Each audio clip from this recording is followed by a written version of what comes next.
ಒಂದು ಸುಂದರ ಹಳ್ಳಿಯಲ್ಲಿ ಒಬ್ಬ ಶ್ರಮಜೀವಿ ರೈತ ವಾಸಿಸುತ್ತಿದ್ದ. ಅವನ ಹೊಲದ ಅಂಚಿನಲ್ಲಿ ಒಂದು ದೊಡ್ಡ ಹಳೆಯ ಮರ ಇತ್ತು. ಆ ಮರ ರೈತನಿಗೆ ನೆರಳು ನೀಡುತ್ತಿತ್ತು.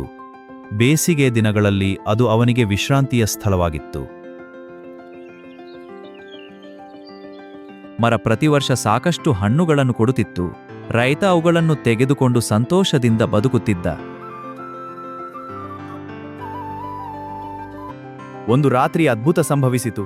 ಆ ಮರಕ್ಕೆ ಮಾತನಾಡುವ ಶಕ್ತಿ ದೊರೆಯಿತು. ನಾನು ಜೀವಂತ ಮರ, ನನ್ನ ಕಥೆ ಕೇಳಿ. ಮರುದಿನ ಮರ ರೈತನನ್ನು ಕರೆದಿತು. ಮರ ಮಾತಾಡುವುದನ್ನು ಕಂಡು ರೈತ ಆಶ್ಚರ್ಯಗೊಂಡನು. ಮರ ಹೇಳಿತು, ನಾನು ವರ್ಷಗಳಿಂದ ನಿನಗೆ ಸಹಾಯ ಮಾಡುತ್ತಿದ್ದೇನೆ, ಆದರೆ ನೀನು ನನಗೆ ನೀರು ಹಾಕುವುದಿಲ್ಲ.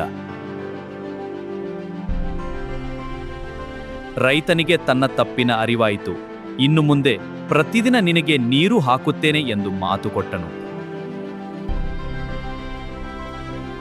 ಆದರೆ ಕೆಲವು ದಿನಗಳ ನಂತರ ರೈತ ತನ್ನ ಮಾತನ್ನು ಮರೆತನು. ಮರ ನಿಧಾನವಾಗಿ ಒಣಗತೊಡಗಿತು. ಹಣ್ಣುಗಳು ಕಡಿಮೆಯಾದವು, ಎಲೆಗಳು ಉದುರತೊಡಗಿದವು. ಆಗ ರೈತನಿಗೆ ತನ್ನ ತಪ್ಪು ಮತ್ತೆ ನೆನಪಾಯಿತು. ಅವನು ಪ್ರತಿದಿನ ಮರಕ್ಕೆ ನೀರು ಹಾಕಲು ಆರಂಭಿಸಿದನು.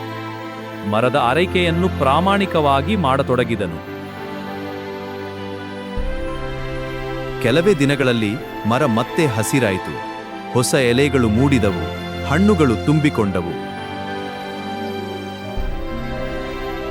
ಮರ ನಗುತ್ತಾ ಹೇಳಿತು, ಕೃತಜ್ಞತೆ ಮತ್ತು ಪ್ರಾಮಾಣಿಕತೆ ಇರುವವರ ಜೀವನ ಸದಾ ಹಸಿರಾಗಿರುತ್ತದೆ. ರೈತ ತನ್ನ ತಪ್ಪನ್ನು ಅರಿತು ಸಂತೋಷದಿಂದ ಬದುಕಿದನು. ನಮಗೆ ಉಪಕಾರ ಮಾಡಿದವರನ್ನು ಎಂದಿಗೂ ಮರೆಯಬಾರದು. ಕೃತಜ್ಞತೆ ಮತ್ತು ಪ್ರಾಮಾಣಿಕತೆ ಜೀವನದ ನಿಜವಾದ ಸಂಪತ್ತು.